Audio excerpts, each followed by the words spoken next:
Request છે કે અમારી લાઈફની એક પણ મોમેન્ટ મારા મોમ અને ડેડ વગરની અમને નહીં ચાલે, મારા મોમ અને ડેડ વગરની નહીં ચાલે. બહુ નાના છીએ ભગવાન, ગોડ અમે બહુ નાના છીએ છતાં પણ તને રિક્વેસ્ટ કરીએ છીએ કે અમારી આંખો બંધ થાય ને ત્યારે અમારી આંખોની સામે અમારા મોમ અને ડેડ હોવા જોઈએ. કદાચ અમારી આ રિક્વેસ્ટ થોડી ગાંડી હશે, થોડી ભોળી છે ભગવાન,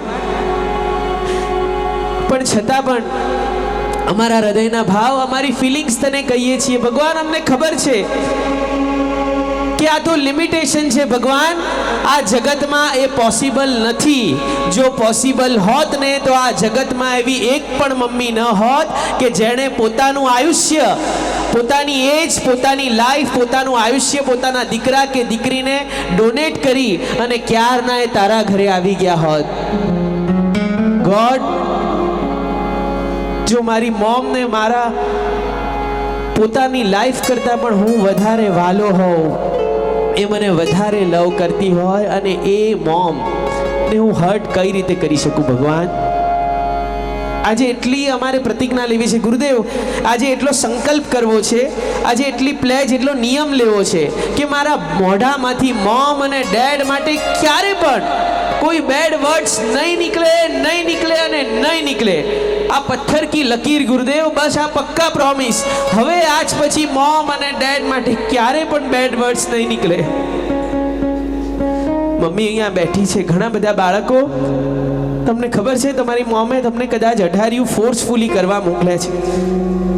વીર, તારે અઢારિયું કરવા જવાનું જ છે બેટા, તારે કરવાનું જ છે. મમ્મી હું કેટલો નાનો છું, મમ્મી મને નથી ફાવતું ભૂખ્યા રહેવું, મમ્મી મને નીવીમાં નથી ફાવતું, મમ્મી મને કંટાળો આવે છે 100 લોકો 100 ઘમાસમણ, મમ્મી હું થાકી જાઉં છું. અને છેલ્લે વીર કહે છે કે મમ્મી મને તારા વગર નથી ગમતું, પ્લીઝ મને તારાથી દૂર નહીં કર. એક માતા માટે પોતાના દીકરાને, ઇનફેક્ટ પોતાના હૃદયના ટુકડાને, પોતાના શ્વાસને, અરે પોતાના જીવન જીવવાના કારણને 18 દિવસ પોતાનાથી અલગ કરવો,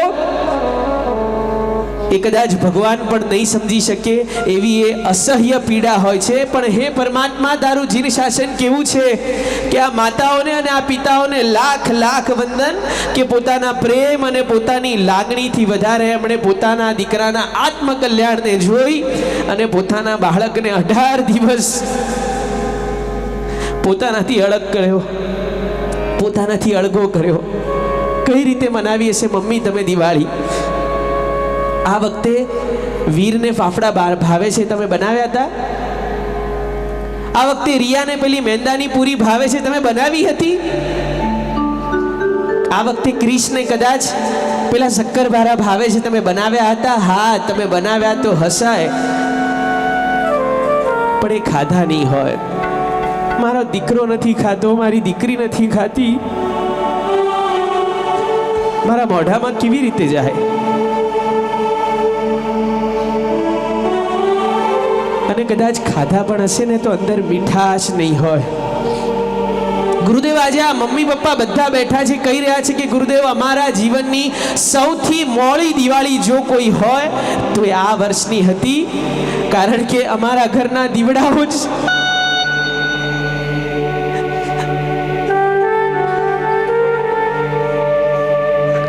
અમારા ઘરને પ્રકાશિત કરનારા અમારા દીવડાઓ જ આ દિવાળીમાં અમારા ઘરે નહોતા. પણ ગુરુદેવ, આનંદ છે, અમને ગર્વ છે, અમને પ્રાઉડ છે કે મારો દીકરો અને મારી દીકરી પોતાના આત્મકલ્યાણનો દીવડો આપની નિશ્રામાં પ્રગટાવી રહ્યા છે. એનો અમને આનંદ છે ગુરુદેવ, અમને આનંદ છે. ડિંકી મનીષ જૈન, ડિંકી મનીષ જૈન.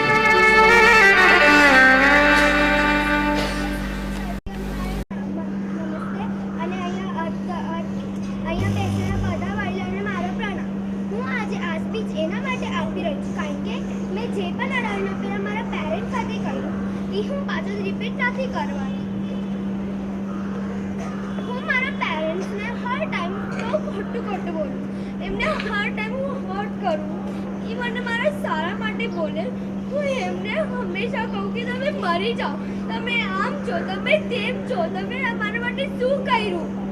હું હંમેશા રોંગ હતી. મને મારા સારા માટે કે હું એમને હંમેશા ગલત સમજીને એમને આટલું બધું કહું. હું આજે જે પણ છું એ મારા પેરેન્ટ્સના વચ્ચેથી છું. અગર એ ના હોત તો ખબર નહીં મારું શું થાત. હું આ ઢારીમાં આવી મારા મમ્મી પપ્પાના કારણે. એ મને શક્તિ આપી કે તારથી થશે. આ ઢારીમાં આવ્યા પછી પણ મારામાં શક્તિ નહોતી કે હું કરી શકીશ. મને ઘરે જવાનું હતું. પહેલા બીજા દિવસે હું બહુ રડી, પણ પછી નીવીના દિવસે મમ્મી પપ્પાએ મને બહુ સમજાવ્યું. એમને મને શક્તિ આપી, મને કીધું કે તું કરી શકશે. તો પણ મારી આદત તો છૂટશે નહીં, પણ હું પૂરું ટ્રાય કરીશ કે હું એમને ક્યારે ખોટું નહીં કહું. મેં આજ તક તમે જે પણ કીધું એના માટે હું બહુ મીઠા મેં દુકડું. સોરી મમ્મા. ધન્યવાદ. અત્યારે થોડા કદાચ મોટા થઈ ગયા છીએ અને રસ્તા પરથી જતા હતા ને તો મમ્મી આપણને બતાડેલું, બેટા જો આને ડોગી કહેવાય, જો આને ડોંકી કહેવાય, બેટા જો આને મંકી કહેવાય. અને પછી કદાચ આપણે 2-3 યરના હતા ને અને અચાનક આપણને જીદ ઉપડી, મમ્મા મને ડોગી જોઈએ છે, મમ્મા મને ડોગી જોઈએ છે. 1 વાર 2 વાર 10 વાર 20 વાર. સન્ડે હતો, પપ્પા સોફા પર બેઠા હતા, મમ્મા કિચનમાં હતા. પપ્પા ન્યૂઝપેપર વાંચતા હતા અને બસ હું જીદ કરું, મમ્મા મને ડોગી જોઈએ છે, મને ડોગી જોઈએ છે, મને ડોગી જોઈએ છે. અને પછી મમ્મી બિચારી કંઈ નથી કરી શકતી, સમજાવતી હતી, મનાવતી હતી, પણ આપણે રડે જ રાખતા હતા, જીદ જ કરતા હતા, મમ્મા મને ડોગી જોઈએ છે. અને છેવટે પપ્પા થાક્યા અને પપ્પાએ કંઈ ન કર્યું. પપ્પા સોફા પર બેસી અને ન્યૂઝપેપર સરસ મજાનું વાંચતા હતા. પપ્પાએ તરત જ ન્યૂઝપેપર બાજુ પર મૂક્યું, જમીન પર 4 પગ કરી અને આપણા પપ્પા આપણા માટે ડોગી બની ગયા. તમને ખબર છે ગર્લ્સ, કેટલી વાર તમે નાના હતા ત્યારે મમ્મીએ તમને વાંદરાનો મંકીનો ખેલ બતાડેલો મદારી પાસે. એકવાર તમે જોયો અને બસ પછી નેક્સ્ટ ડે મમ્મી મને મંકી જોઈએ છે, મને મંકી જોઈએ છે. ઘરે કોઈ નહોતું, તમે ને મમ્મી એકલા હતા અને તમારા મમ્મી તમારા માટે મંકી બની અને એમણે પણ તમને કૂદાકૂદ કરીને હસાવ્યા હતા. મારે એટલું જ કહેવું છે કે આપણા મોમ અને ડેડ આપણા માટે ડોગી બન્યા છે, મંકી બન્યા છે, ડોંકી બન્યા છે, બર્ડ બન્યા છે, કેવા કેવા એનિમલ બન્યા છે. અને એ જ મોમ અને ડેડને ક્યારેક આપણા મોઢામાંથી અથવા આપણા મનમાંથી એમના માટે જે બેડ ફિલિંગ નીકળી જાય છે કે મમ્મી પપ્પા તો કેવા છે, સાવ કેવા બેકાર છે, કેવા બેકવર્ડ છે, કેવા ગંદા છે. નમ્ર વિનંતી કરીશ કે મોમ અને ડેડ જ્યારે જે પણ કહેતા હોય ને આપણા સારા માટે કહેતા હોય છે. તમે એમની પાસે ડોગી માંગ્યો, પપ્પા ડોગી બનીને બતાડ્યું તમને. મમ્મી પાસે મંકી માંગ્યો, મમ્મીએ મંકી બનીને બતાડ્યું. તમે ડોંકી માંગો, તમે ટોય માંગો, તમે કાર માંગો, તમે સાયકલ માંગો, તમે ડ્રોન માંગો, તમે સ્કેટ્સ માંગો, એવરીથિંગ તમે જે માગશો બચ્ચાઓ એ મોમ અને ડેડ તમને આપવા માટે હંમેશા રેડી હોય. તમે ટ્રાય કરવી હોય તો એકવાર કરજો. મોમ અને ડેડ પાસે એમની જાન માંગજો, એમની લાઈફ પણ તે આપી દેશે. પણ પ્લીઝ ક્યારે એમને બેક આન્સરિંગ નહીં કરવાનું, ક્યારે એમની સામે નહીં બોલવાનું. એ તો આપણા ભગવાન છે. ઈશ્વર દુનિયાના દરેક ખૂણા સુધી નથી પહોંચી શકતો, એટલે એણે માનું સર્જન કર્યું છે. અને આજે જે પણ આપણે કહી છીએ એ દેવ, ગુરુ અને માતા પિતાની કૃપાથી છીએ. એ વાત હંમેશા આપણા માઇન્ડમાં સેટલ કરી અને લાઈફ જીવવાની. જૈનમ શાહ. જૈનમ શાહ.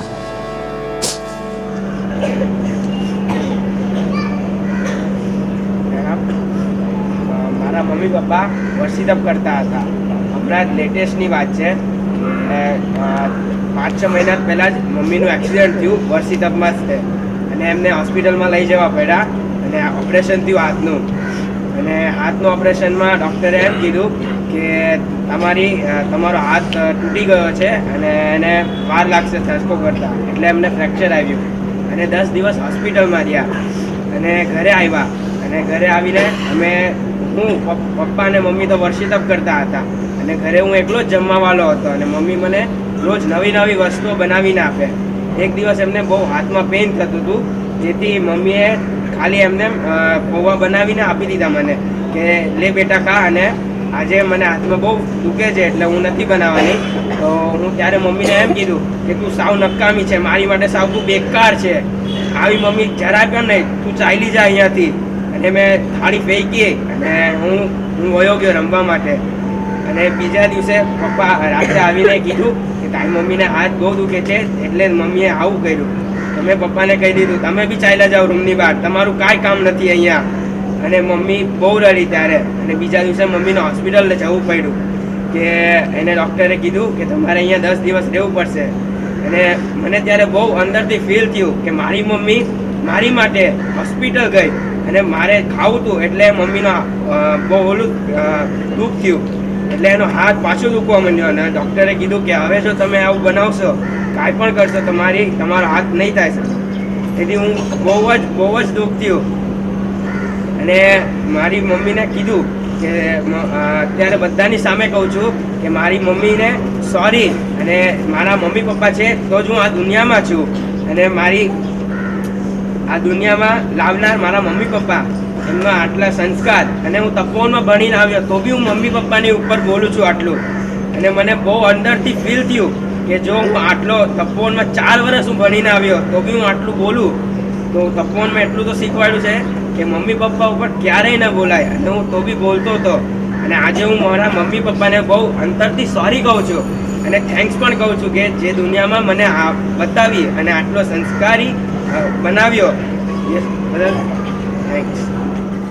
કે જૈનમ તપોવનમાં ભણે છે, એના મમ્મી પપ્પાને લાખ લાખ વંદન કે દીકરાના આત્મકલ્યાણ માટે દીકરાને પોતાનાથી વર્ષના લગભગ 7 થી 8 મહિના અળગો કરે છે. અહીંયા આપણે બધા બેઠા છીએ, મારે બધાને ક્વેશ્ચન પૂછવો છે. બચ્ચાઓ, તમે બધા બીમાર પડો છો? મમ્મી પપ્પા તમારી કેર, તમારી સેવા કરે છે? કોઈ એવું ખરું કે મોમ અને ડેડ બીમાર પડ્યા હોય ત્યારે આપણે એમની સેવા કરીએ?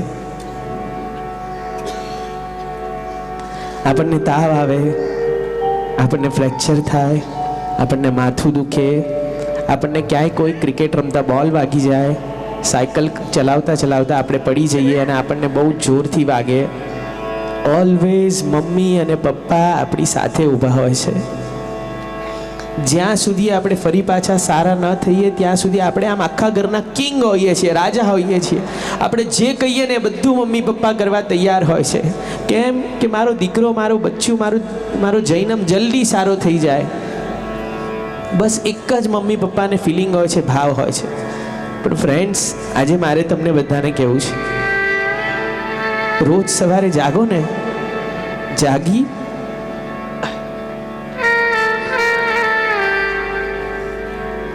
મમ્મી પપ્પાને પગે લાગવાનું અને પછી મમ્મી ડેડીને પૂછવાનું, મમ્મા કેમ છો?